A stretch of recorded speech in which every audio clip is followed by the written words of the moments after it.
esclava del Señor. Hágase en mí según tu palabra. Dios te salve María, llena eres de gracia, el Señor es contigo. Bendita tú eres entre todas las mujeres y bendito es el fruto de tu vientre, Jesús. Santa María, Madre de Dios, ruega por nosotros pecadores, ahora y en la hora de nuestra muerte. Amén. Y el Verbo se hizo carne. Y habitó entre nosotros. Dios te salve María, llena eres de gracia, el Señor es contigo. Bendita tú eres entre todas las mujeres y bendito es el fruto de tu vientre, Jesús. Santa María, Madre de Dios, ruega por nosotros pecadores, ahora y en la hora de nuestra muerte. Amén. Ruega por nosotros, Santa Madre de Dios, para que seamos dignos de alcanzar las promesas de nuestro Señor Jesucristo. Infunde, Señor, tu gracia en nuestras almas, para que los que por el anuncio del ángel hemos conocido la encarnación de tu Hijo por su pasión y por su cruz, seamos llevados a la gloria de la resurrección. Por Jesucristo nuestro Señor. Amén. Vamos a comenzar la conferencia. Don Juan Antonio Reig nació hace 77 años como nuestra asociación. Hemos visto que hemos coincidido, ¿no? En el origen. Don Marcelino Laechea tuvo bien hace pues esos 77 años fundar la asociación y el Señor tuvo bien regalarnos a don Juan Antonio, ¿no? al mismo año. Tiene 77, estuvo 13 años al frente de la diócesis de Alcalá de Henares. Desde 2022 es el obispo emérito. Se formó en Valencia, en Salamanca y Roma y desempeñó su ministerio sacerdotal en la archidiócesis de Valencia. En 1996 fue nombrado obispo de Segovia Castellón. En 2005 obispo de Cartagena y en 2009 obispo de Alcalá de Henares. En julio de 2022, al cumplir 75 años, don Juan Antonio Reig es obispo emérito de Alcalá de Henares. Si por algo es conocido Reig, es por su trabajo en la pastoral familiar, siempre vinculado e impulsando iniciativas en defensa de la familia y de la vida, que le han valido diversos reconocimientos. Presidió durante 15 años la subcomisión episcopal de la familia y defensa de la vida, de la que sigue siendo miembro. Y lo más importante para nosotros es que es una persona que el Señor ha puesto cercana a nosotros siempre, ¿no? Porque durante varias etapas ha venido a hacer cursos a la asociación, formaciones. Entonces para nosotros es un honor que esté en este día aquí, el Día del Maestro. Bueno, muchas gracias. Pues muchas gracias, Eduardo. Y empezamos directamente en lo que se me ha propuesto. Lo hemos titulado así porque título amplio, Principios irrenunciables de la educación cristiana, ¿no? Para la educación cristiana. Bueno, pues de esto vamos a hablar y por ser ordenados. Desarrollaremos en primer lugar, suele hacer que yo me cansa hacer diagnósticos, pero es necesario en cualquier momento decir dónde estamos, en qué momento nos encontramos, unas pinceladas sobre el contexto en el cual hemos de educar. Después, ¿qué es la educación? ¿En qué consiste educar? Y después entraremos en los medios y en los principios irrenunciables para una educación cristiana. Por tanto, contexto en el cual nos encontramos para llevar adelante esta misión o tarea de la educación. Por decirlo en una palabra que sea síntesis, estoy mirando caras de cuando iniciamos aquí en Valencia, en el Instituto Juan Pablo II, para estudios sobre el matrimonio y la familia, era otro contexto. En España han pasado cosas muy rápidas y hemos llegado a una situación que es muy distinta de aquellos años en que comenzamos los estudios sobre matrimonio y familia. Yo la titulo, ahora mismo estamos en una situación de exilio cultural, por decirlo de alguna manera. Estamos como desterrados, no nos han deportado de nuestra tierra a otro lugar, pero sí culturalmente. Estamos exiliados, expatriados. O sea, recordando mi infancia, mi juventud, lo que yo vivía como en el inicio de mi ministerio sacerdotal, es una situación vamos a decir, muy diferente y que yo titulo así. Ya han pasado estas cosas. En primer lugar, lo que diríamos el proceso de España, en lo que llamamos transición de un régimen a otro, diríamos, había programa, había agenda, y esta agenda estaba a la vez, diríamos, con dos grandes principios. La novedad, lo que venía como nuevo y era aceptado simplemente como nuevo, y lo que no aparecía tanto, diríamos, en el exterior, pero sí era una agenda de ingeniería social que se ha cumplido y se ha llegado hasta el último término. Esa agenda de ingeniería social y esa aceptación de la novedad, porque había dos realidades, era la etapa de que había acabado el Concilio Vaticano II y cambiaba el régimen español político. Por lo tanto, las dos cosas se fusionaron en una situación en la que se vivía con dos novedades, la etapa postconciliar y la etapa de un nuevo régimen, llamado régimen democrático, bajo el auspicio de lo que llamamos la democracia liberal. La agenda oculta era de revolución cultural. Han entrado varias revoluciones en España. La primera, la revolución cultural, inspirada, diríamos, tanto en los principios marxistas, que cambia, diríamos, lo que es la lucha de clases con la lucha cultural. Ya no se trata tanto de la revolución armada que produce sangre externamente y que lleva adelante el dominio, en este caso, que es el programa del marxismo en el campo ya del comunismo, de la dictadura del proletariado para establecer el Estado, etc. Todo el programa no se trata de eso. Antonio Gramsci, que es el gran inspirador, un comunista italiano que escribe cartas desde la cárcel, dice no, dejemos ese camino y emprendamos el camino de cambiar la mente, cambiamos las costumbres, a través de, digamos, primero, borrar a Dios de la mente y del corazón, en este caso de los españoles, eso es lo que llamamos proceso de secularización, que en una etapa primera se anunciaba como algo bueno, que era la desdivinización de las realidades temporales. La luna no es Dios, el sol no es Dios, ese proceso de secularización lleva a la Biblia. Pero en este caso era un proceso de secularismo. Era arrancar todo aquello que nos había legado la tradición católica mayoritariamente en nuestro pueblo. Borrar a Dios de la mente y arrancarlo del corazón de los españoles. Una vez que se aparta a Dios, todo lo que podamos decir desde la Iglesia pasa a ser opinable. Y es una opinión entre opiniones que no tiene el fundamento mismo de lo que es Dios, que sustenta todo lo que es el edificio de la educación cristiana. Proceso de secularismo. Cambio de costumbres, con un gran sistema de propaganda, todos los medios de comunicación social, desde las televisiones, la radio, los medios escritos y la enseñanza. Para llegar, diríamos, a este proceso en que Dios sea expulsado de la plaza pública, Dios es expulsado de todas las instituciones, diríamos, llamadas así, públicas, ¿no? Revolución cultural. Esto no es que no empiece en España, sino que viene de muy lejos. Si tenéis un poquito de paciencia, pues vamos poquito a poquito avanzando y llegamos al final. Esto se inicia, diríamos, de una manera, digamos, de giro, en lo que llamamos el Renacimiento, donde deja de estar todo presidido por el teocentrismo, Dios en el centro, y Dios en el centro explica el origen, el fundamento y la meta de lo que es el hombre y de lo que es la vida social. Esto lo llamamos teocentrismo, o colocar a Dios en el centro. Proceso que hace el Renacimiento, con lo que es volver a las fuentes, en este caso son las fuentes de la filosofía grecorromana, etcétera, etcétera, las instituciones, es desplazar a Dios y colocar en el centro al hombre. Eso se llama humanismo. Colocar al hombre en el centro. Eso, diríamos, después ha tenido sus derivados, humanismo cristiano, etcétera. Pero es desplazamiento de Dios y colocar al hombre en el centro. Con dos grandes cosas que han atravesado desde entonces, que va por etapas poquito a poco, diríamos, la primera es todo lo que existe y es realidad debe estar medido por la razón.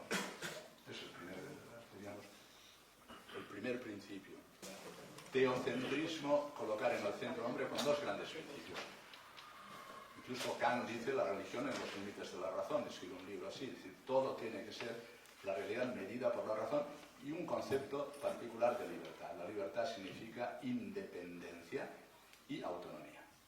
Son los dos grandes principios que atraviesan después el principio del Renacimiento, la Ilustración, el Iluminismo, la Revolución Francesa, etc. La libertad entendida como, diríamos, independencia, ruptura de vínculos con la tradición, con la revelación, con la religión, y hasta ahora, si lo seguimos hasta el final, por ruptura con la familia, lazos que nos hacen, diríamos, estar unidos a otros, incluso con uno mismo, con su propio cuerpo. Son principios que han llegado hasta el final, pero son los dos. Todo medido por la razón, eso acaba siendo cientificismo, y un concepto de libertad. Pero entonces lo que promueve este Antonio Gramsci, todo lo que ha sido ingeniería oculta, era, diríamos, hacer que cambiaran las mentes, cambiaran los corazones, para generar un concepto de persona reductivo al individuo, y al individuo acabando siendo simplemente el individuo consumidor, que es lo que persiguen los grandes movimientos, diríamos, para poder gobernar fácilmente a las personas. Revolución cultural, no me extiendo más. Junto a esa revolución hemos sufrido la revolución llamada sexual, que es otra realidad que al principio, pues, cuando estudiábamos en el Instituto Juan Pablo II, veíamos las primeras entradas de esta revolución sexual que, digamos, tiene, por repetirlo, lo habéis escuchado muchísimas veces, primero 3 entradas, ¿no? Desvincular la sexualidad de la procreación. Primera entrada de la revolución sexual. La sexualidad no tiene por qué estar dirigida a la procreación y vinculada necesariamente a ella. 2. Desvinculación de la sexualidad del matrimonio. ¿Por qué tiene que estar vinculada simplemente al matrimonio? El ejercicio ya de lo que llamamos sexualidad humana. Y tercero, desvincularla del amor, ¿no? Son las 3 entradas de la revolución sexual. Después, a partir de la caída, sobre todo, del muro de Berlín, 1989, donde ya, digamos, los grandes principios de la revolución marxista y del comunismo quedan al descubierto, y después de lo que ha sido la introducción del liberalismo, la democracia liberal, etcétera, etcétera, bueno, pues han entrado, diríamos, otros procesos que han llevado la revolución sexual a lo que llamamos las bioideologías. Bioideologías porque van vinculadas a lo que es la vida humana, y en esto, pues, aparece lo que llamamos la ideología de género. Con la ideología de género después llegamos a lo que puede ser, pues, todos los procesos que están en moda y que están, diríamos, siempre, digamos, como ideología, la transexualidad, después lo que es la teoría queer, con todo un proceso de, diríamos, de derribo de la tradición, como un proceso de cancelación que llamamos, como la gran ideología woke, que camina, diríamos, potenciada por el cientifismo y por lo que será la inteligencia artificial, hacia lo que llamamos posthumanismo, antes transhumanismo, etcétera, etcétera. Eso es una nueva situación. Hasta ahí llega la bioideología, que después se une a lo que son ya, diríamos, movimientos que lo llevan adelante, desde el feminismo, desde el homosexualismo, desde el animalismo, desde el ecologismo, es decir, pone todos los ismos que tenéis ahora presentes, que han generado una situación muy distinta a lo que teníamos, diríamos, al principio cuando nos conocíamos e iniciamos los estudios sobre matrimonio y familia. Revolución sexual, bioideologías, ¿no? Donde hoy se plantea incluso, es decir, la diferencia o qué hay entre el animal y el hombre, etc., por no extender, ¿no? Una revolución también, junto con revolución cultural y con revolución sexual, de carácter social y político. Una revolución de carácter político que significa que después de todo lo que ha sido los totalitarismos de un signo o de otro, después de las 2 guerras mundiales, bueno, pues llega un momento en que, porque todo eso ha ocurrido en Occidente, y ha ocurrido en una mentalidad de unos pueblos que eran cristianos. Y dice, bueno, aquí qué nos ha pasado, ¿no? Las guerras mundiales. Entonces, después de la Segunda Guerra Mundial, lo que quiere establecerse, digamos, es un pensamiento débil, que no haya identidades fuertes. Es lo que persigue, porque si no nos han llevado a la confrontación, incluso a la guerra, y una guerra ya con las dimensiones de lo que ha sido la Guerra Mundial. Es verdad que después de la Segunda Guerra Mundial hay un renacimiento del llamado así derecho y ley natural, pero eso duró menos de una década. Y después ya vino mayo del 68, etcétera, etcétera, todo lo que ha venido después. Bueno, pues ahí se han juntado, diríamos, después de 1989, con la caída del muro de Berlín, todo lo que derivaba de los pensamientos colectivistas marxistas, freudianos en su carácter también freudiano, con lo que es el liberalismo de carácter individualista, que al final, pues, son los dos materialistas. Entre ambos han hecho lo que llamamos un cóctel, Y el cóctel, por resultado final, dicho todo muy a prisa, ¿cómo lo podríamos llamar? Pues lo podríamos llamar, así lo han titulado algunos autores, yo me he hecho también cargo de ello, neocapitalismo tecno-nihilista. Estamos en una sociedad nihilista, donde gobierna el dinero y donde, diremos, a través de la técnica se quiere ofrecer una tecno-religión. Esto es un ataque frontal a la religión y al cristianismo de manera particular. Por lo tanto, estamos delante de una sociedad nihilista donde ya no se habla de marxismo, ya no se habla de capitalismo, sí de capitalismo, pero es neocapitalismo, porque claro, el presidente de la Conferencia Episcopal Española en esta última asamblea se ha planteado estas preguntas. Dice, bueno, no vamos a decir si el capitalismo funciona o no, esto no lo discutimos, sino qué tipo de hombre genera, qué sociedad está promoviendo. No vamos a discutir si la democracia liberal es el mejor o no de los sistemas de gobierno, pero qué tipo de persona está promoviendo, qué tipo de sociedad está creando. Hemos de volver a las preguntas fundamentales, porque si no, bajo la capa de estas grandes palabras, está promoviéndose, diríamos, la deconstrucción de lo humano. ¿Qué es lo que dice la palabra nihilismo? Pues esto que llamamos a veces, más allá de la doctrina de la cancelación, la posverdad. O sea, que no haya ningún freno que pueda detener a los grandes poderes del dinero y financieros y que pretenden la gobernanza global, porque si hay identidades, pues las pones delante de lo que quiere reducirte a individuo y simplemente consumidor. No, se tiene que consumir todo. También el cuerpo, también el alma, todo. Se hace producto de consumo para la ganancia. Y esto es, diríamos, la sociedad nihilista que tenemos delante. Bueno, pues ya no voy a decir nada más, simplemente era esta pinceladita para decir que estamos en una etapa de extrañamiento, de exilio, de destierro. Ahí no se puede vivir. Porque lo único que queda es la soledad amarga del individuo, que ya no se llama, diríamos, hijo, es la experiencia filial, que es la primera, se llama ciudadano. Ya se le ha arrancado de los vínculos primeros, de lo que es la familia, se ha arrancado de lo que es la realidad primaria de la vocación al amor, que es el matrimonio. Claro, estamos en la crisis del matrimonio, en la crisis de la familia, etcétera, etcétera. Pero tengo que he explicado, porque estas revoluciones, lo estoy diciendo muy a prisa, no vienen de abajo arriba, sino de arriba abajo.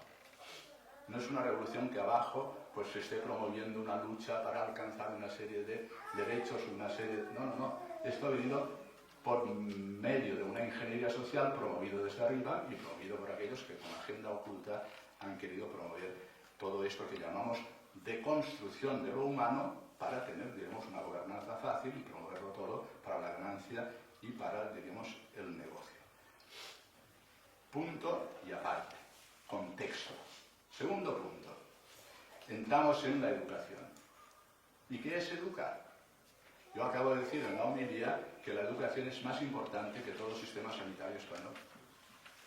Todo lo que significa los médicos, la salud, los hospitales, los ambulatorios, las farmacias. Es más importante la educación que todo esto, porque en el fondo todo eso, que siendo legítimo es buenísimo y de una importancia enorme, pero no es definitivo.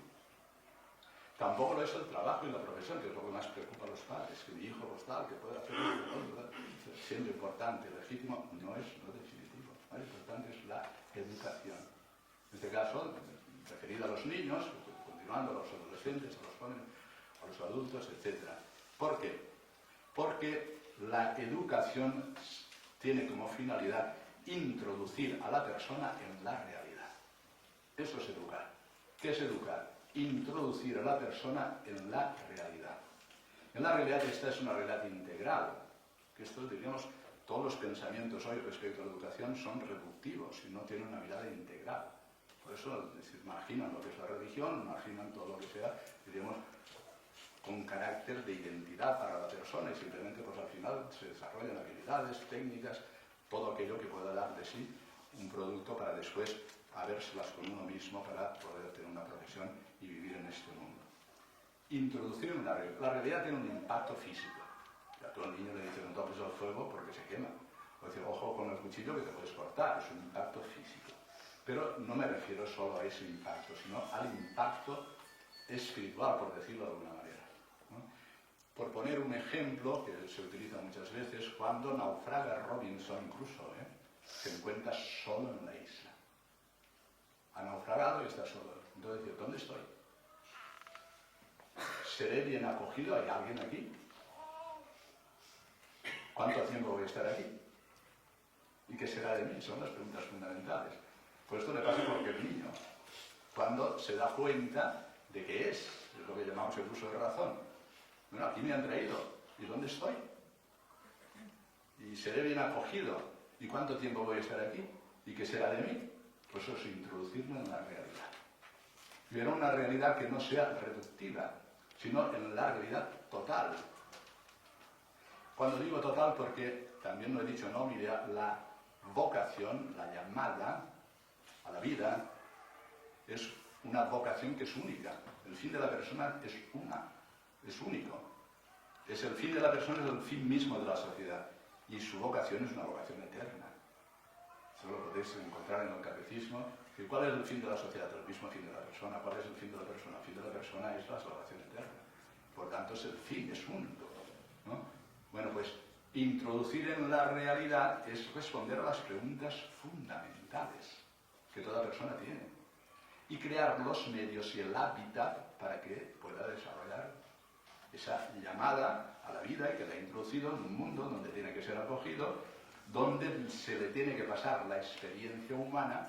¿Qué es la experiencia humana? La experiencia humana, si uno es artesano, pues le explica cómo hacer las cosas y eso, la experiencia pues genera un artesano u otro, es la experiencia de la vida.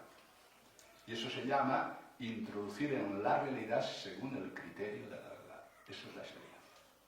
Introducir en la realidad según el criterio de la verdad, que uno lo va descubriendo y se le va desvelando en la medida que va pasando el tiempo y va siguiendo los criterios de la verdad. Eso es la educación.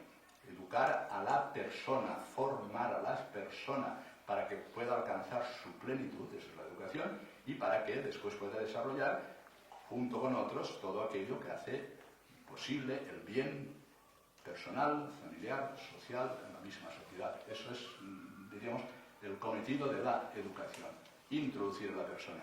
Y ahí, como ingrediente necesario, si se quiere hacer justicia a lo que es la persona, hemos de remitir a sus propias experiencias, también la del niño. El niño también sabe lo que es la experiencia del mal. El niño también sabe lo que es el deseo y a veces inalcanzable. O sea, ¿cuál es la mejor definición del hombre? Varón o mujer. Pues que somos ser de Dios. Y el niño lo puede descubrir, porque tiene el corazón. Y el aliado de la educación es el corazón del niño, del adolescente, del joven y del adulto. O sea, lo que hay escrito en ese corazón, ¿no? Y, digamos, en la medida en que se le va desvelando, remitiendo a las propias experiencias, el niño quiere trabajar, le has puesto los deberes y tiene pereza. Tiene que descubrir que tiene pereza, que está herido. Que le han robado algo de su cartera y está enrabietado y tal, y que no puede superar la rabia y quiere pues, hacer daño. Tiene que saberlo. Y remitiendo desde esa experiencia a ver qué te pasa, tiene que descubrir que está herido. Cuando digo que el hombre es sed de Dios, pues la Gaudium et Spes lo dice de la manera, dice, ¿qué es el hombre? Varón o mujer. Dice, es ilimitado en sus deseos, no hay nada que nos satisfaga en este mundo, ni lo más cercano, ni lo que más nos quiera, nada satisface el corazón del hombre, de la mujer, ilimitado en sus deseos y con la experiencia de múltiples limitaciones. O sea, quiero y no puedo. Todo eso el niño también lo va descubriendo poquito a poco. Hay que introducirle en esa realidad, y en la realidad del sufrimiento, en la realidad del mal, y darle las pistas para saber que está herido, que el mal está presente y que tiene que tener una respuesta, poquito a poco, pero ya desde el primer momento. Eso es introducir en la realidad. A partir de ahí, uno, por el impacto físico, se va educando para saber cómo tratar las cosas, cómo entrar en, diríamos, en el cambio de las cosas, la técnica, la tecnología, etcétera, etcétera. Todo eso se puede desarrollar por lo que quiera. Y ahí todo lo demás de ciencias humanas, ciencias auxiliares, ciencias más fundamentales, etcétera, etcétera. Pero lo fundamental está aquí. Y todo empieza con el origen. ¿Qué es lo que nos ha pasado dentro de esta revolución cultural, revolución sexual, revolución social y política? Cuando digo revolución política es ese cóctel y da lo mismo. Hoy los partidos están muy diversificados, pero al final las agendas en lo que nos interesa, diríamos, de fondo de lo que es la persona, es decir, están pues, más o menos en la misma situación, unos más exagerados, menos exagerados, pero están en la misma, no responden a las grandes cuestiones, que es lo que aspira al corazón humano y lo que tiene, ¿no? Por tanto, lo más importante es comenzar bien, el origen. Cuando a Dios se le ha expulsado de la plaza pública, es irrelevante para la gestión pública. Cuando Dios se le ha borrado de la mente al español y se le ha arrancado del corazón, ha sido sustituido por otra realidad. Si la filosofía primera que llamamos desde Aristóteles es la metafísica, que habla de lo contingente para pasar a lo necesario, y Dios él lo entiende como motor inmóvil, ahora toda esa filosofía primera ha sido sustituida por el evolucionismo. Es la filosofía primera la que quiere explicar la realidad y qué es lo que nos ha conducido a donde estamos ahora. Por tanto, somos producto de la casualidad, del azar o de la necesidad. Y por tanto no tenemos ninguna identidad que tenga que ser respetable necesariamente. Ahora, eso es tremendo. O sea, sustituir el principio de la creación como origen por la filosofía primera llamada evolucionismo, es ismo, no estoy hablando de la evolución, sino estoy hablando del evolucionismo. Bueno, pues diríamos una novedad absoluta, porque entonces nos quedamos sin identidad, no sabemos qué educar, qué tenemos que educar. Si no tengo un concepto del origen, de la identidad de la persona y de la meta de la persona, que tengo que educarme, lo que es decir. Ya cualquier educación o cualquier programa es arbitrario, por tanto vayamos a las cosas útiles. Y entonces cuando impera, tanto en la política como en lo que llamamos la vida social, el utilitarismo y el hedonismo. Lo que me da gozo y placer y lo que me es útil. Y nada más. Y nada más. Son los dos grandes principios, el utilitarismo y el hedonismo. Y todo depende ya desde el origen. Educar es introducir en la realidad y comenzando bien por el origen. ¿De dónde venimos? Claro, los maestros, los profesores ahora tienen que tener mucho cuidado con el tema de la teología de la creación. Esto, diríamos, es fundamental. En la enseñanza, que ya es, diríamos, más allá de lo que es la familia, de la colaboración con los padres, con la educación incluso sistemática de lo que es la mente de los niños y las niñas, etc., empezar bien, hemos sido creados a imagen y semejanza de Dios. Y hoy, gracias a Dios, pues tenemos elementos más que suficientes para hacer razonable la teología de la creación. Porque claro, los niños muchas veces, es decir, todo lo que les han aprendido, incluso en la catequesis, en los procesos de iniciación cristiana, luego llegan a la secundaria, entra el profesor de biología o de ciencias naturales, le entra todo el proceso ese de desterrar toda la creación y que lo que les han contado del Génesis 1, 2 y 3, todo eso son, digamos, mitos y cuentos y tal, pues entonces es un ataque frontal a su fe. Y ahí es donde entra la crisis verdaderamente. Por lo tanto, hemos de tener muy claro lo que llamamos para educar, comenzar a introducir en la realidad, ¿quién nos ha llamado? Ese es el tema fundamental. ¿Quién te ha llamado? A ver, Robinson Crusoe, que está allí, tú, ¿quién te ha llamado? Entonces, hemos de salvaguardar al menos el lenguaje hasta ahora, que es la palabra procreación. Hemos sido creados por Dios. El pro es de los padres. Dios se ha buscado unos colaboradores para que a través del abrazo conyugal, desde el amor, llamen al amor. Y ese se haga fecundo y he venido yo. Dios, yo vengo llamado por el amor, pero por el amor de alguien que se escribe con mayúscula, que a través del amor de mis padres me ha hecho, pues eso, introducirme en esta realidad de lo que soy. Es importantísimo. Porque entonces empezamos a descifrar el misterio. Toda persona es un enigma. Somos un misterio, cada uno de nosotros. Hemos de ayudar a descifrar ese misterio de quién soy y por qué estos deseos y por qué todo esto que me pasa. Tenemos que ayudar, eso es la educación. Descifrar el misterio de lo que somos, aclarar el misterio y el enigma de lo que es cada persona y darle respuestas que verdaderamente ayuden y acompañen en el camino para alcanzar como persona la plenitud de lo humano y como persona con otros cooperar, promover el bien, lo que llamamos ya un bien familiar, social, el bien, diríamos, común para todos, ¿no? Bueno, pues este tema es ya un principio insustituible. O sea, hoy la gran crisis, diríamos, de todos los procesos educativos es el olvido del origen. ¿Qué es lo que está promoviendo como realidad sociológica? Pues una sociedad sin vínculos. sin vínculos, pero eso ya tiene, diríamos, podemos ponerlo en la pared. Más de 5 millones de hogares españoles donde solo vive una persona. Eso es la soledad. Es la enfermedad peor que tenemos en estos momentos, y una soledad que para algunas personas es muy amarga. Particularmente en la pandemia que pasamos, del COVID, y ahora con esta situación que hemos vivido aquí en Valencia y en otras ciudades. Cuando no tienen vínculos, recordad, tenéis imágenes, cómo salían los ancianos que viven solos de sus casas con un carrito para ir a Mercadona o para ir a Carrefour, donde sea. Esa es la realidad del individuo traducido simplemente como consumidor, no se quiere nada más. Ciudadano, no hijo, no con una identidad filial que me da un hábitat que es la familia, porque la familia, digamos, tiene muy pocas respuestas. Gracias a Dios, entre vosotros se vive una realidad distinta, porque no hay educación sin hábitat.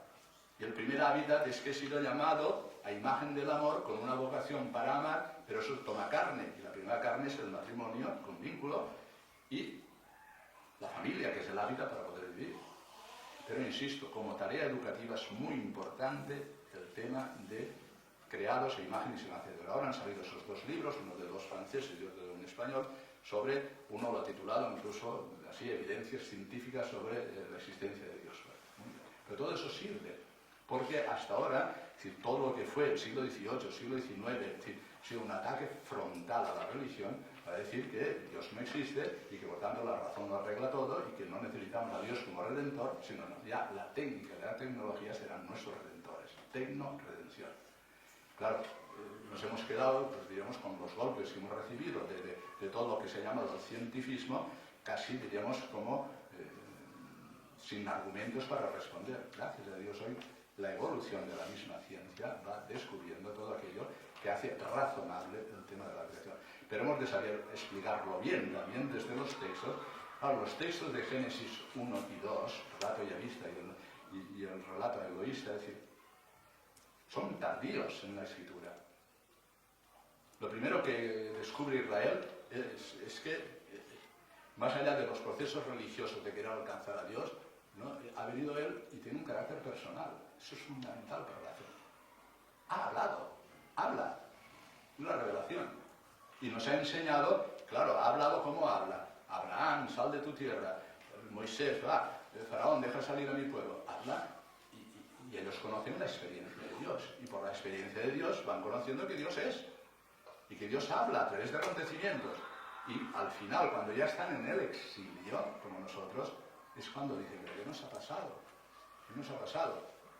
Ahora no tenemos ni templo, ni sacerdotes, ni profetas. Señor, acepta nuestro corazón contrito, tal, dice el profeta Daniel. Es cuando escriben los relatos de la creación, somos más tardíos. Es verdad. O sea, no se trataba simplemente de una tierra material, no se trataba simplemente del Dios nuestro, sino es el Dios creador de todo. Y para todas las naciones, y todo era una preparación para que viniese alguien que nos va a hablar de manera definitiva, que es Jesucristo. Introducir en la realidad es introducir en Jesucristo. Es la única realidad perdurable.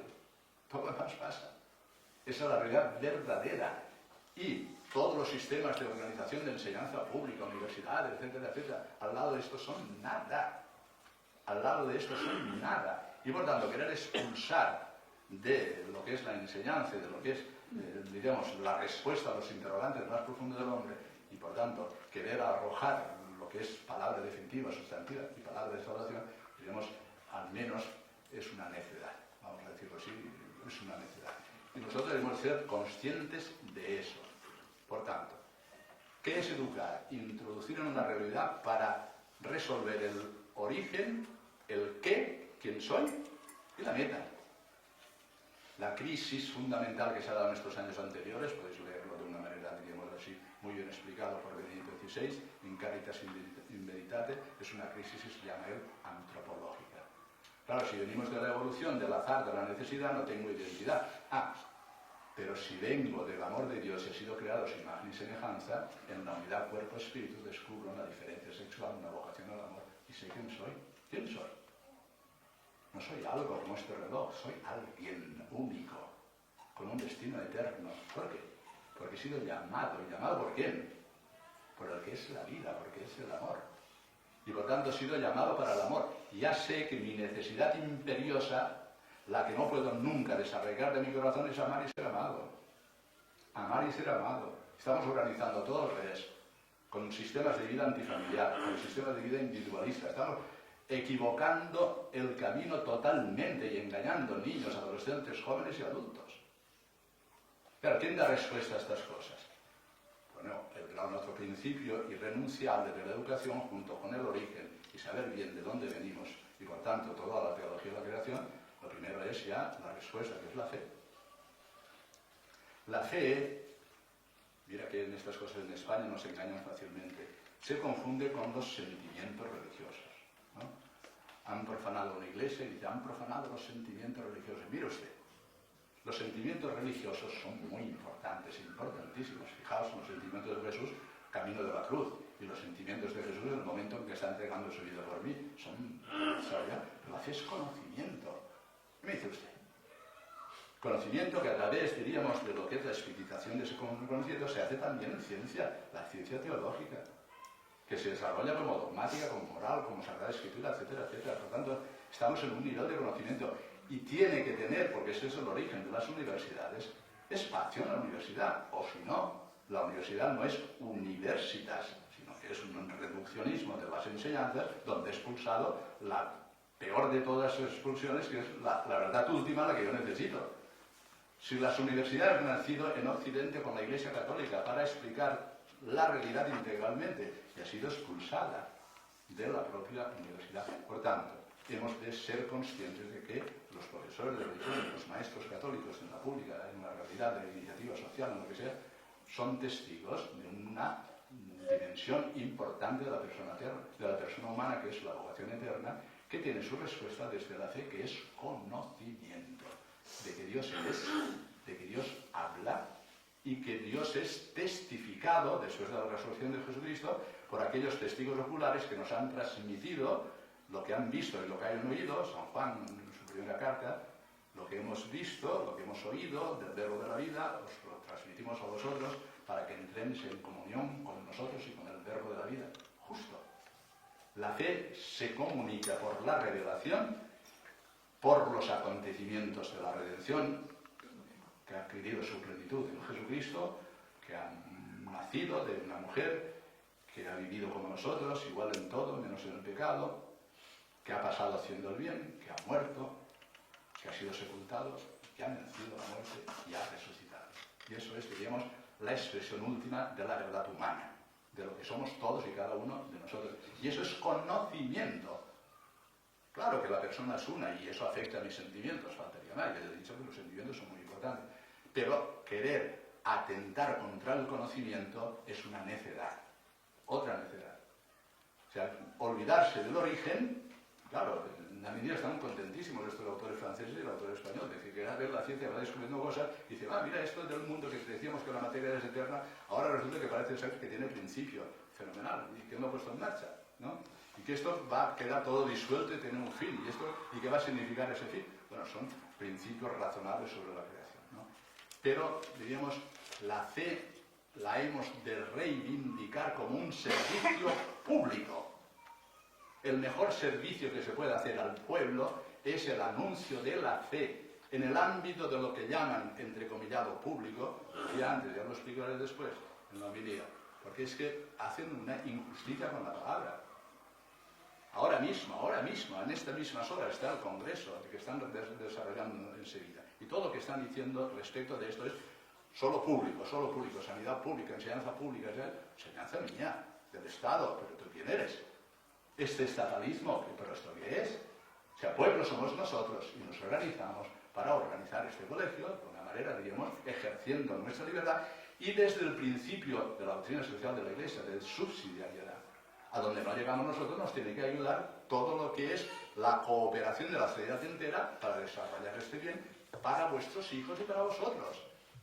Pero no dando menos sueldo a los que están en una realidad de iniciativa social que a aquellos que están en una realidad de servicio estatal. ¿Pero esto qué es? ¿Me lo queréis decir? ¿Pero esto qué es? No es enseñanza, no es bueno. Usted puede limitar, si nos reunimos para crear una mafia, para hacer el mal, no se debe permitir, el bien común no lo permite eso. pero una iniciativa social que sea capaz de generar tareas educativas para cooperar con los padres, que son el que tienen el derecho a la educación, a lo que después, pero estaba hablando de la fe. La fe tiene una relevancia pública, la religión tiene una relevancia pública. ¿Sabéis el momento más fatal que ha vivido España después de la transición? Fue después de la pandemia, cuando se reunieron incluso con presencia de obispos en la Plaza de Oriente para hacer allí un gesto masónico de lo que significaba la compasión o el compadecimiento con los que habían muertos o víctimas del COVID. No un funeral de Estado, no. Un acto con la llama ardiendo, totalmente mal. Ese es el momento de inflexión del secularismo atroz que ha entrado en nuestra realidad social, en lo que llamamos la vida nuestra aquí en esta realidad que llamamos España, ¿no? Bueno, pues la fe. Pero la fe, insisto, no como algo privado del corazón, como Dios ha arrinconado en la conciencia. O sea, a los niños hay que educarles para que reconozcan la realidad del espíritu. Ellos tienen que darse cuenta que no son una realidad simplemente orgánica. ¿Por qué desean más de lo que pueden, no? ¿Y qué pasa? ¿Por qué deseo más? Y eso no responderá que soy una unidad cuerpo-espíritu y el espíritu me está reclamando una trascendencia que no le dan las cosas, ¿no? ¿Y por qué a veces no quiero hacer una cosa porque está mal y la conciencia me recrimina que está mal y no tengo que hacer? Y si la he hecho, me recrimina porque lo he hecho mal. ¿Y quién me manda esa conciencia? Son caminos para descubrir el camino del espíritu. Y desde ahí el Dios. Desde ahí, todo esto es una tarea paciente en que hemos de descubrir primero el origen, de dónde vengo. Y después la existencia del espíritu, que hoy es un materialismo atroz, lo que estamos viendo en todas las cosas. Si no reconocen la realidad del espíritu, nunca serán educados en la fe. Harán prácticas y actividades más o menos de cosas, pero que no alcanzarán el sentido de su propia historia y el sentido de su propia vida y lo que le da Jesucristo para saber quién es y para saber cómo vivir. Hay que descubrir la realidad del espíritu y hay que hacerles descubrir la realidad de Dios que habla al corazón de las personas. Habla a través de la conciencia, habla a través de los testigos, habla a través de los acontecimientos y habla a través de lo que es otro elemento para la educación, que es la comunidad. La comunidad educativa, la comunidad cristiana, la comunidad familiar. Y sin esos tres es imposible educar. La comunidad familiar es el primer principio para darse cuenta de quién soy, a qué soy llamado y cómo vivir una existencia llamado desde el amor para el amar. Fe para amar. Después la comunidad cristiana, donde es la única manera de encontrarme con Jesucristo, con su palabra y con sus hechos de salvación, que son los sacramentos. Y después la comunidad educativa, que tiene que cooperar para que realmente haya una sintonía entre las tres comunidades. Todo eso está muy roto. Rota, diríamos, la comunidad educativa, rota la familia, con pocas posibilidades, además, oye, no se quiere llamar a los hijos, no quiere tener hijos, porque hemos roto el cordón umbilical, la religación que significa religión con el origen que es Dios. Los hijos, me decía mi madre, nacen para el cielo, y eso es olvidado. Y si no nacen para el cielo, ¿por qué los han introducido en este mundo donde hay tanto sufrimiento y tanto dolor? Pues es así. Pues van a ir al cielo, ¿no? Bueno, pues entonces, principios que son irrenunciables. Volver a las preguntas, no simplemente dejarnos embaucar, pero decir, no, el capitalismo da mucho más de sí porque más genera una mejor, diríamos, respuesta a la pobreza y tal, no sé cuántos. No discutimos eso, discutimos qué tipo de hombre está promoviendo, qué tipo de sociedad está generando. La democracia, lo mismo. Déjenme decir la historia. ¿Qué está pasando y qué están promoviendo? Insisto, no promueven más que un hombre, diríamos, el sujeto utilitario hedonista. No hay más. El sujeto utilitario hedonista. Más allá de estos principios irrenunciables, el origen, tanto teología de la creación, si lo ha llamado por alguien que me ama, que me pide una respuesta, que es la fe, que es conocimiento y que puedo profundizar en ella, conociendo la revelación, conociendo la palabra de Dios, conociendo lo que es la vida de los testigos, esto es la comunidad cristiana y la comunidad familiar, y conociendo todo aquello que hace razonable la explicación de por qué estoy en este mundo, pues la meta. Es un tema irrenunciable. Que han muerto 219 en la Diada. ¿De dónde van? ¿Me lo queréis decir? Necesitan una palabra de vida eterna. Y hoy la escatología, los novísimos, son poco predicados en la Iglesia. Y el juicio de Dios es poco predicado en la Iglesia. Conocer a Jesucristo y saber que su juicio es un juicio definitivo es lo más importante, es el criterio de verdad. Si no, ¿qué experiencia de humanidad voy a tener? ¿Qué experiencia de humanidad tengo que transmitir al otro? Si el otro se está preguntando, decir, a ver, al final, pues claro, entonces es cuando puede aparecer todas las bioideologías que llevan a la cultura de la muerte, el aborto, la eutanasia, es decir, todo lo que queráis, la destrucción del cuerpo humano, todo lo que la inteligencia artificial puede crear con el cyborg, todo lo que viene con el posthumanismo, es lo mismo. Es el desarrollo de lo mismo. ¿Por qué? Porque no quiero morir. Porque no tiene una respuesta para la muerte. Y el niño, ¿qué hacen los padres ahora? Nunca lo llevan a las situaciones de sufrimiento. Mi padre me ha llevado al cementerio muchísimas veces. He visto morir a todos mis familiares desde niño. Y me he enfrentado desde niño con la muerte. Y si me ha dado una palabra sobre la muerte, no es decir sobre la vida. Claro, si nosotros quitamos a los niños y a todas las experiencias donde pueden contarse con el límite, pues ¿qué educación estamos haciendo? Es un principio irrenunciable. Decir, y de nuevo vendrá con gloria para juzgar a vivos y muertos. Y su reino no tendrá fin. O sea, la regla de nuestra fe es el credo. Y una parte del credo es esta. Es un principio irrenunciable, ¿no? Luego, os decía antes, asomarnos a lo que es, diríamos, las experiencias de limitación. Es decir, las experiencias del mal y del sufrimiento tienen que tener una respuesta también. No la dan. O sea, la filosofía que dice al respecto del mal, que es una ausencia de bien, ya está, no puede decir más. ¿Qué va a decir la filosofía? No puede decir más. Bueno, pues el mal es una ausencia de bien, y todo, a ver si la tecnología lo remedia todo y ya está, ¿no? Es decir, ¿qué están diciendo las filosofías orientales desde el hinduismo, el brahmanismo, el budismo, etcétera, etcétera? Pues eso, mira, es decir, si no quieres sufrir, lo que tienes que hacer es cada vez desligarte más de la realidad y no desear. No desees y no sufrirás. Eso es todo el mundo oriental. El sufrimiento viene por el deseo. Anulas el deseo, llegas al nirvana y eso te evitará sufrir. ¿Qué dice la fe católica? Todo lo contrario. Enerva el deseo y desea cada vez más y ora para acrecentar el deseo de la gloria y el cielo todos los días. Y tendrás una respuesta en aquel que ya ha vencido el pecado, que es lo que te produce sufrimientos, más allá de las limitaciones de lo que significa la herencia del pecado original, y enerva tu deseo porque la gloria está preparada para ti. Esto que es el I.O., que yo solo lo sabía cuando tenía 7 u 8 años. Todo esto que estoy diciendo, a los 7 y 8 años ya lo sabía. Lo había aprendido todo el catecismo. Y había asistido como monaguillo a infinidad de funerales. Yo oía los cantos de dale Señor un descanso eterno, y brillo para él la luz perpetua. Ya lo tenía acumulado como experiencia, porque vivía en una hábitat de una familia católica, de trabajadores, católica. Después nos movíamos por el colegio, y yo iba allí a una escuela de padres franciscanos en mi pueblo, y por las parroquias.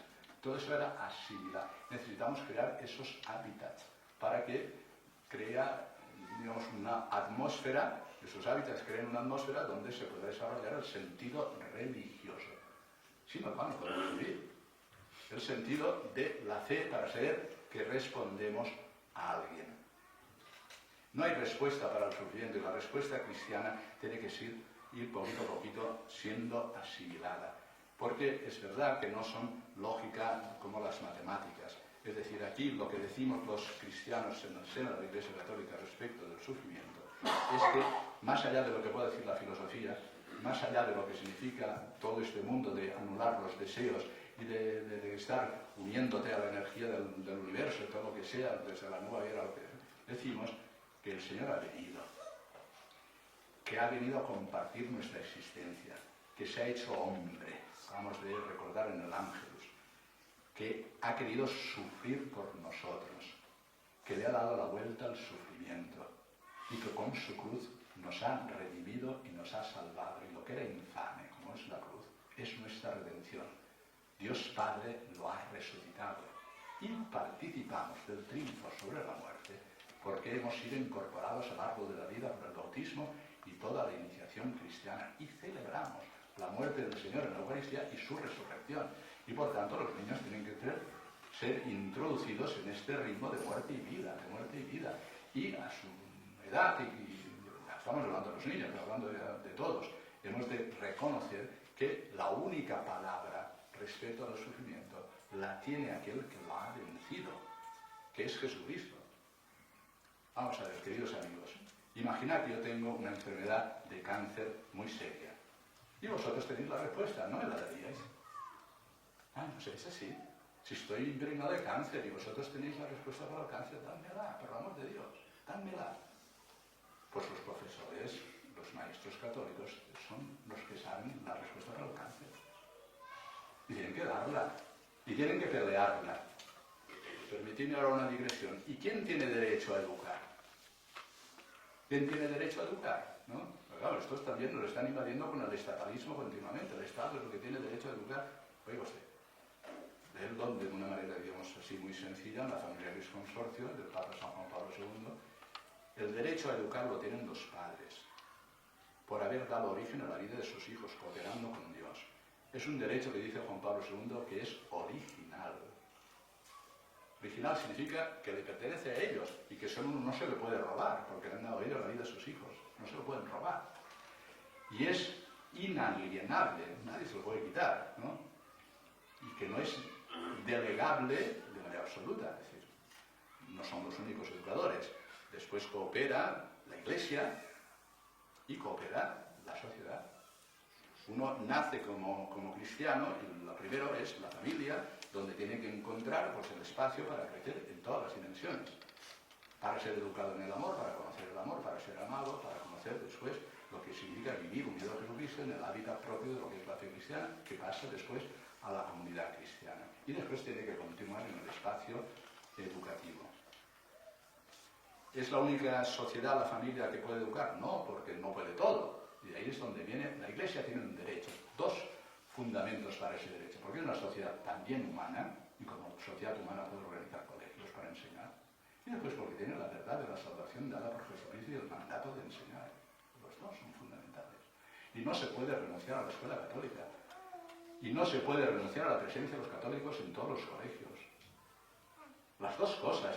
Leed el documento del Concilio Vaticano II, Gravissimo Educationis, ¿no? Es decir, veréis, la escuela católica tiene el fundamento porque la Iglesia es una sociedad también humana, es la Iglesia de Jesucristo, por eso es salvadora, no somos nosotros, es Jesucristo viviendo en nosotros, esperanza de la gloria, esa es la Iglesia. Pero como sociedad humana tiene el derecho. Y como sociedad salvífica, por mandato de Jesucristo, tiene el derecho de anunciar para todos, porque la vocación de quien llama es a todos, crear un espacio público para Dios, para que Dios no sea relegado a la conciencia de lo privado, faltaría más.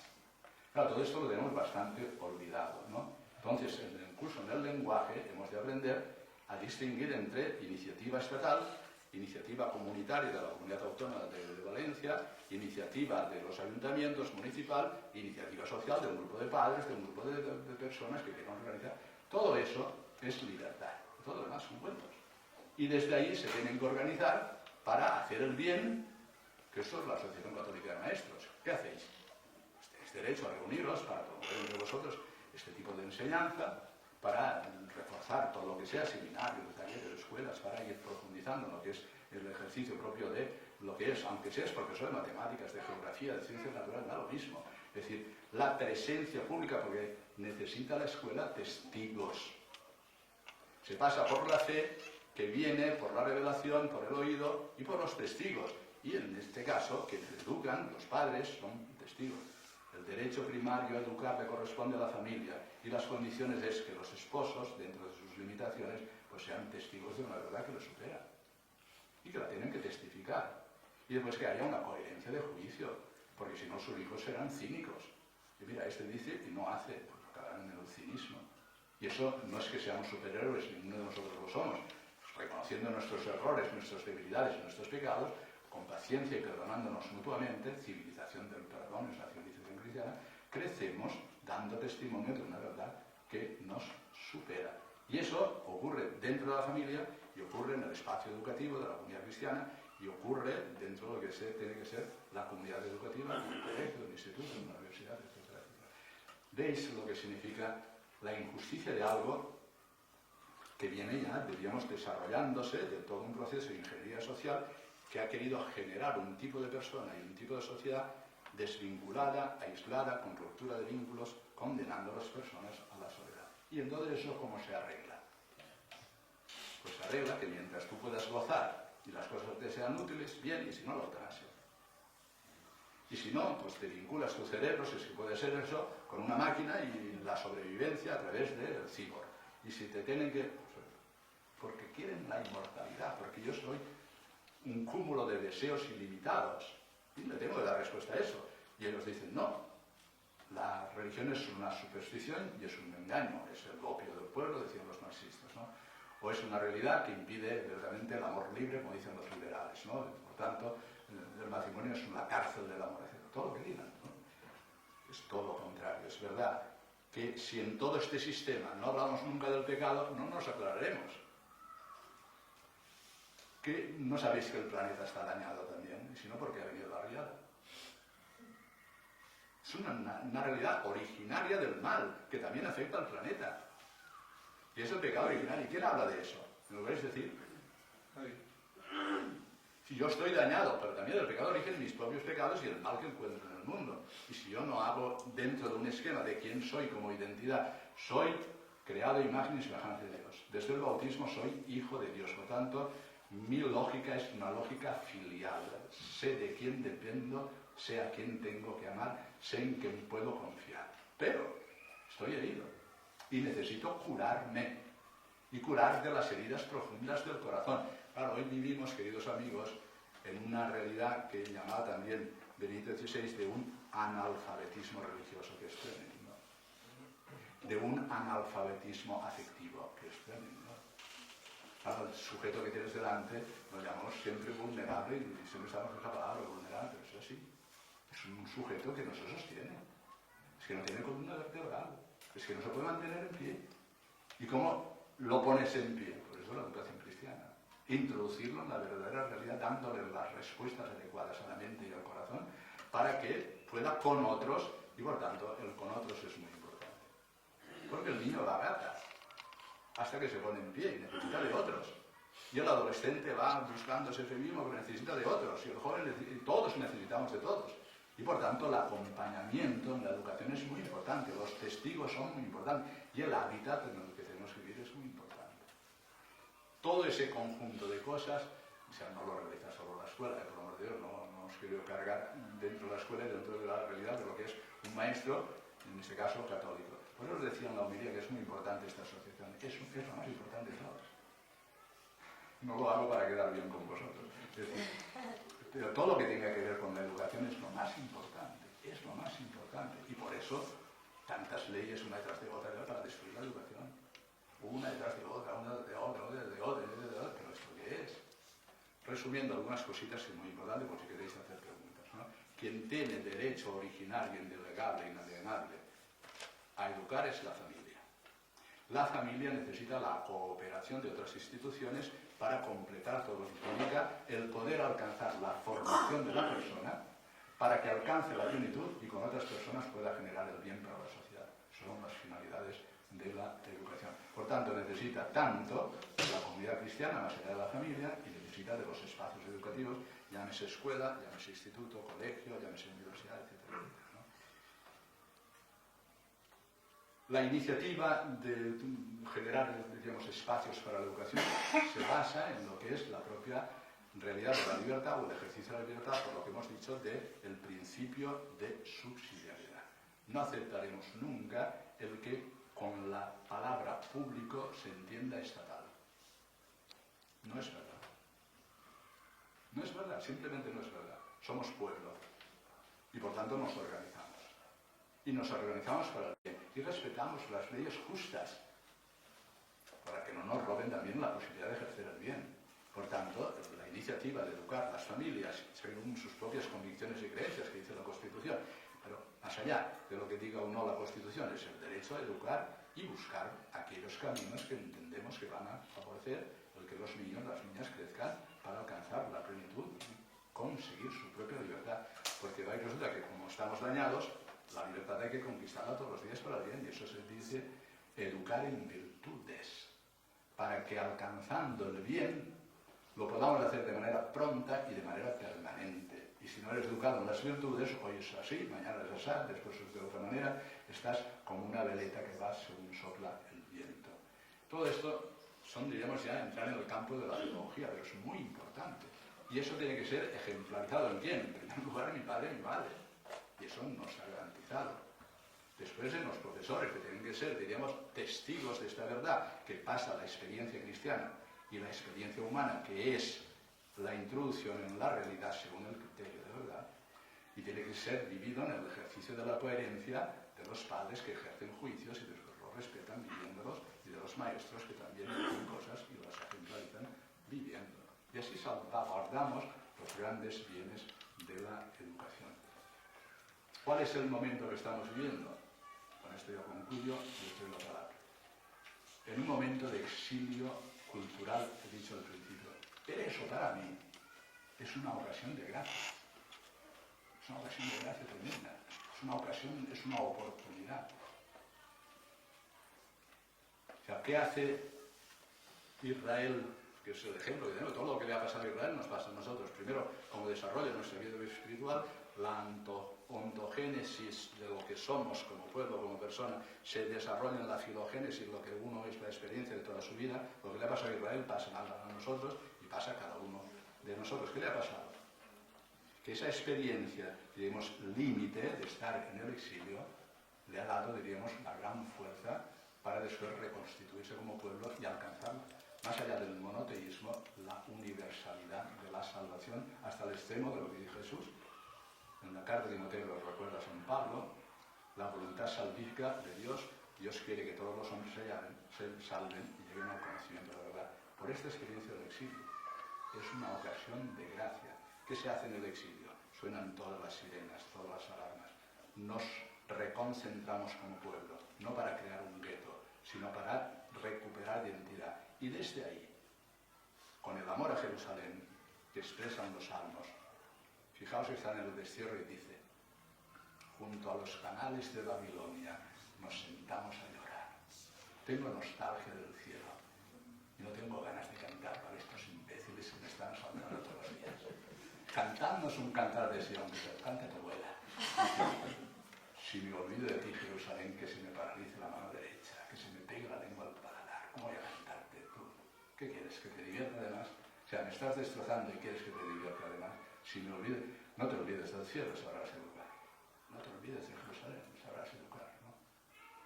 Porque desde ahí ha nacido, digo, el universalismo, más allá del monoteísmo, y ha salido la recuperación.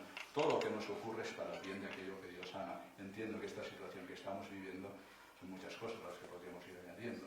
Es una situación de gracia que en la medida en que nosotros podamos verdaderamente pues vivirlo como una llamada del Señor, será para nuestra conversión, para nuestra purificación y para salir reforzados, poder alcanzar una educación tanto en la familia como en la comunidad cristiana, como en los espacios educativos de la sociedad. Pues nada, muchísimas gracias a todos por vuestra atención.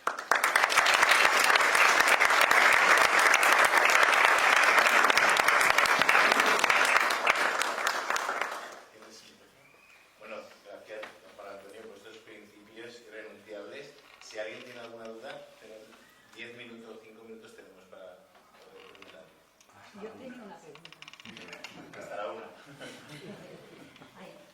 Vamos a ver, si la ideología es un impedimento para la educación, para introducir a los niños, a los hijos en la realidad total, si los partidos políticos muchas veces son un impedimento para la educación, si el socialismo capitalista y masón o todo lo que queramos es un impedimento para la educación, ¿qué régimen político, o sea, es decir, qué modo sería el ideal para que se pudiera dar una verdadera educación a los hijos y que se pudiera decir si la democracia está también en este momento en entredicho y que, o sea, es decir, por dónde iría usted?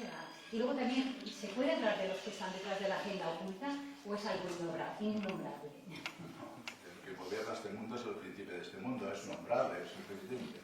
Y todo lo que ocurre está detrás, el que llamamos innombrable, príncipe de este mundo, llámalo como quieras, ¿no? Es decir, los principios de la doctrina social de la Iglesia son los que tienen que inspirar a un católico para llevar adelante lo que es la vida personal, social y la vida familiar.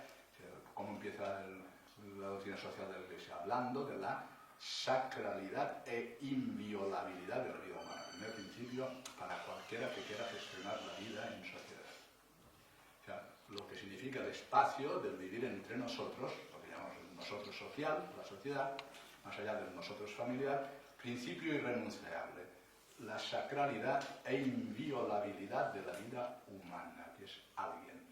Claro, eso se puede percibir cuando uno viene con deficiencias físicas o psíquicas, cuando uno tiene claro que es llamado por Dios, que Dios es su fundamento y que el desenlace de nuestra vida es el cielo. Sin esos principios, difícil, pero el católico los tiene. Católico los tiene. Después, ¿qué hace la doctrina social de la Iglesia? Bueno, privilegiar el amor indisoluble del matrimonio. Yo soy un político que quiera, cualquier persona que gestione las realidades para vivir en común, tiene que saber que una sociedad se hace, diríamos, justa para la persona cuando privilegia el matrimonio, la unión varón-mujer. Ya no digamos ya la diferencia varón-mujer, porque eso tendríamos que retorcernos más, ¿no? Pero es así, hoy se niega eso. Pero la diferencia varón-mujer es para, diríamos, la complementariedad y la reciprocidad mutua para vivir la vocación al amor también. Y eso, de ahí la diferencia, que no es desigualdad, eso ya lo hemos explicado mil veces. Varón y mujer no es desigualdad, sino riqueza de patrimonio para vivir la comunión y el amor, que es lo más esencial en la persona, es la llamada originaria. Ya la creación es una llamada al amor. Dios ha creado, ¿y por qué crea? Crea por amor, es una llamada, es un don. La hemos recibido como un don. Y nos ha creado a nosotros, que somos un don. ¿Y cuál es la vocación íntima de la persona? Que dice la Gaudium et Spes. Cristo, el Verbo encarnado, revela al hombre el misterio del hombre y le descubre la vocación al don de sí. Ha sido creado para amar, para darse, para la lógica del don. Una gestión de lo que es el mundo de las relaciones pasa por el privilegiar, sustentar, cooperar con que exista la vocación al amor en el matrimonio y la apertura a la vida. O sea, son realidades que forman parte, son capítulos de la doctrina social de la Iglesia. Luego viene el principio, diríamos, de solidaridad, ¿no? Bueno, pues nos hemos de ayudar los unos a los otros y, por tanto, cualquier carencia, cualquier necesidad, hemos de responder entre todos para vivir. Pero el mandamiento del amor, lo que llamamos la caridad política, es organizar todos los sistemas de convivencia para ayudar a aquellos que necesitan el principio de solidaridad y el principio de justicia. Darle a cada uno lo que le corresponde. En este caso nos corresponde a nosotros que se nos respete desde los principios fundamentales de lo que creemos, de nuestra fe, de lo que queremos educar, etcétera, etcétera, ¿no? El principio de justicia, el principio de solidaridad. Después, todo lo que significa el saber que Dios ha querido crear y ha creado un espacio que es para todo, destino universal de los bienes, y por tanto la propiedad privada es legítima, pero tiene unas limitaciones, que son las que hagan posible una convivencia social donde a nadie le falte nada de lo que necesita para poder sobrevivir y poder alcanzar su propio plenitud. Son los principios. Claro, todo eso, tú dices, ¿qué régimen político lo puede hacer? Solo que haya un pueblo cristiano. Si no hay pueblo, no habrá gobernantes. Es decir, los gobernantes se organizarán en partidos de una manera, de otra, pero si hubiera un pueblo, de ahí la importancia de la evangelización, de ahí la importancia de la educación. Si es que es donde estamos. Para que genere un pueblo donde todos teníamos, con esa realidad que nos da nuestra fe y esa mirada sobre lo que es la vida personal, la vida familiar, la vida social y lo que puede ser la autoridad última de la nación en el Estado, pues todo eso queda organizado desde estos grandes principios. ¿Qué le falta en estos momentos a la política? Que no hay pueblo. Que no hay pueblo cristiano, que no hay pueblo católico. Aunque hayan restos de manifestaciones públicas de la fe, y las veis pues desde el Miguelete hasta los campanarios, hasta las procesiones, hasta las realidades de personas que piden el bautismo, que piden funerales, todo eso está, diríamos, como restos que están ahí, pero diríamos no es el sentido último de la vida, que se alcanza cuando la fe es personalizada y cuando la fe te enseña a vivir. ¿Qué decía Benedicto XVI en una conferencia en el año 2000? Evangelizar es enseñar a vivir. Evangelizar es enseñar a vivir. ¿Y que a quién le vamos a preguntar que nos enseñe a vivir? Al que es la vida. Pregúntaselo a Jesucristo. Él es la vida y te va a enseñar a vivir, ¿no? Si hay pueblo cristiano, pues todo lo demás se irá ordenando. Y los sistemas pueden ser muchos, desde la monarquía hasta la democracia. Eso es variado y se ha dado a lo largo de la historia muchísimos sistemas de gobierno. Pero lo que no puede fallar, digamos, son los grandes principios inspiradores de lo que es la persona humana, de lo que es su identidad, cuerpo, espíritu, su diferencia sexual, su vocación al amor y a dar la vida y a generar los hijos y educarlos, y desde ahí, pues crear el nosotros social. Cuando haya pueblo cristiano, habrá política de un sistema o de otro, que eso es variable, para que puedan realmente responder a lo que de verdad tiene como requerimiento el corazón humano.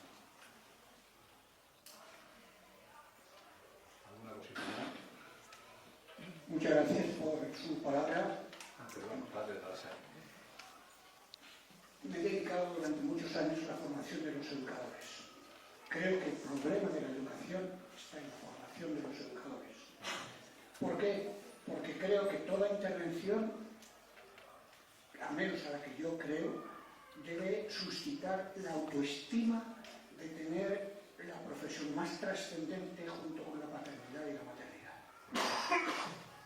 Me gustaría acentuar algunos de esos. Es evidente. Y vamos a decir que dentro de las vocaciones que alguien te llama, ¿no? En este caso quien llama es aquel que te da la vida, que es Dios, ¿no? Dentro de las vocaciones vamos a distinguir, porque este término a veces se ha utilizado simplemente para la vocación religiosa. Es decir, la vocación religiosa, o la vocación, diríamos, en el ámbito ya del presbiterado, etcétera, de lo que significa la vida de la virginidad, etcétera, es una vocación, diríamos, que casi es de ángel, para que no se nos olvide que existe el cielo. Y es un ejercicio del ministerio para hacer presente el cielo en la tierra, en el presbiterado, con los sacramentos, la predicación de la palabra, etc. Una vocación excelente y minoritaria. La gran vocación hasta ahora, era la vocación conyugal matrimonial. La primera es esponsal también, pero unidos a Jesucristo y a la trascendencia. La mayoritaria hasta ahora es la vocación conyugal matrimonial, ¿no? Diríamos, en la medida en que Dios bendice con los hijos, con la vocación a la paternidad y la maternidad, que diríamos es el principio de la vida, ¿no? Y a quien corresponde originariamente, como hemos dicho, la educación. Y después, la vocación del maestro, del profesor, llamémoslo como sea, ¿no? La palabra maestro me gusta mucho, ¿no? Pues, diríamos, ejerce una paternidad espiritual. Yo ya lo he explicado en la homilía, pero lo vuelvo a repetir aquí, es decir, es más trascendente, más importante, y se juega mucho, lo he dicho muy bien, con la formación de los formadores. Pero la formación de los formadores no puede ser una formación racionalista. O sea, a veces entendemos que es adquirir cada vez más habilidades, más ahora con todo este mundo digital, de conocer más cosas, de conocer más...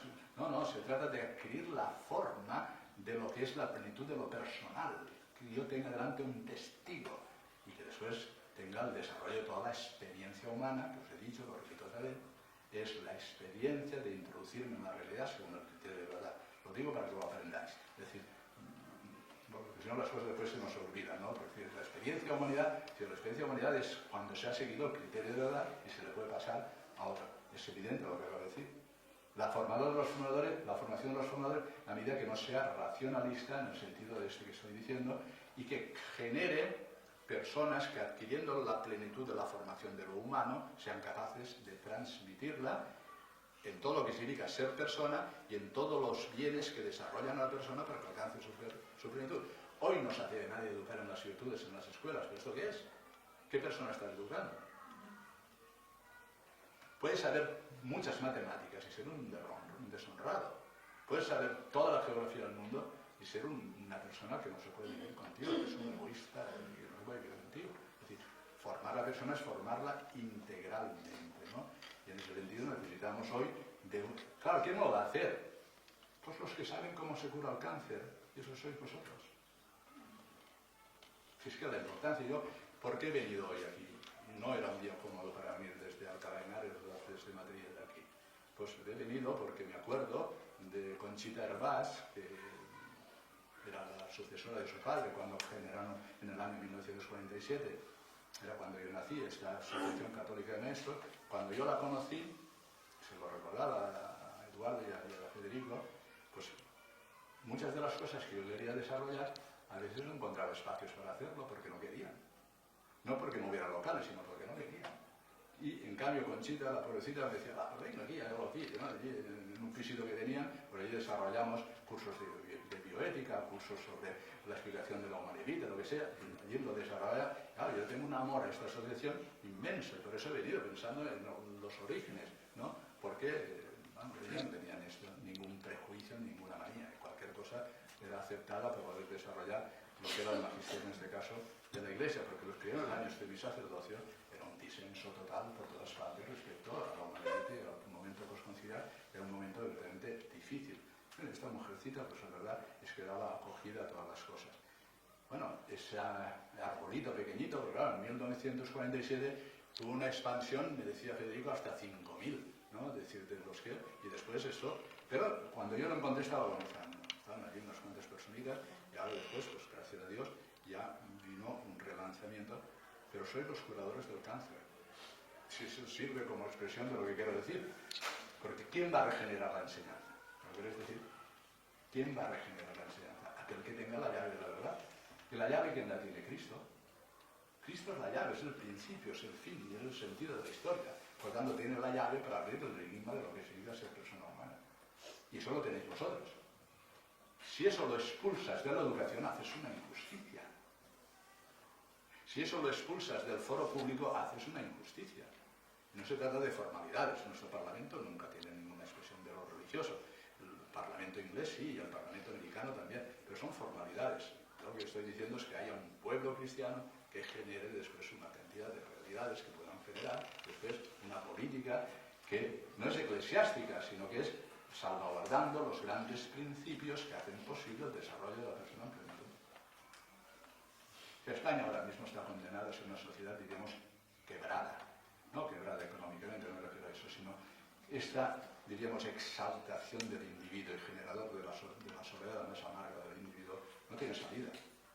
Tiene dos salidas. Es decir, el atiborrarte de placer y de utilidad, o el suicidio, o la eutanasia. Es que no tiene más salida. No tiene más salida. Claro, vivir para esto no puede ser. Yo lo comento muchas veces con José María, todos aquellos que gritaban por la calle, yo sabía, porque entonces era el rector del seminario, para ver lo que estaba pasando en Valencia, con una exuberancia, unos gritos de que todo empezaba de nuevo, ¿qué ha sido de esas pobres personas? Clamaban por una libertad y clamaban por una sociedad que iba a ser realmente la que resolviera todos los problemas que teníamos en España, ¿verdad? ¿Y en qué hemos venido a ser? ¿Cómo acabaron aquellos gritos deseando la eutanasia? Es un poco amargo. Es un poco amargo. Y aquí tenemos la solución. Con toda la precariedad de lo que somos, con toda nuestra vida y con todo lo que habrás hecho en esta vida, intentando formar pues, personas para desarrollar. Pero insisto, no he venido a hablar simplemente de vosotros, sino de lo que significa la relevancia pública de Dios, de lo que significa la relevancia de la enseñanza de la verdad eterna en el ámbito de la educación organizada por el pueblo, y para salvaguardar el derecho, diríamos, a organizar todo aquello que sea bien para las personas desde el principio de subsidiariedad. Entiendo que eso significa, yo organizo una escuela, pero no puedo resolver todos los problemas porque no. Entonces, como es legítimo que esto se organice, subsidiariamente la organización de la Comunidad Autónoma de Valencia o el Estado de la Nación, etc., tiene que subsidiariamente remediar aquello mismo. Nos hemos acostumbrado a decir, claro, incluso cuando hacen, diríamos, la propaganda de estas realidades nuestras, desde lo que es la escuela católica, o lo que son las escuelas de iniciativa social, o lo que es Cáritas, le estamos ahorrando mucho dinero al Estado. ¿Esto qué es? Estamos ejerciendo la libertad, no ahorramos nada a nadie. Y el Estado tiene que dar aquí lo mismo que da en cualquier espacio, en cualquier colegio, porque tenemos derecho a ser personas, y eso no me lo das tú. Me lo ha dado mi padre y me lo ha dado Dios. Y por tanto tú tienes que respetar lo que soy. Y no lo respetan. No lo respetan. Este es el asunto. Claro, estamos viviendo un momento de oscuridad por ausencia también de los grandes principios de la organización social de la vida y de lo que es la propia política. Y a eso he venido. En honor a Conchita Hervás, que la vi con un amor especialísimo a las cosas que en aquel momento podíamos desarrollar.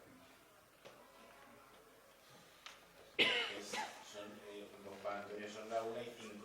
Pero cada una acabábamos, ¿no? Exactamente. Pues entonces, gloria al Padre, al Hijo y al Espíritu Santo. Como era en el principio, ahora y siempre, por los siglos de los siglos. Amén.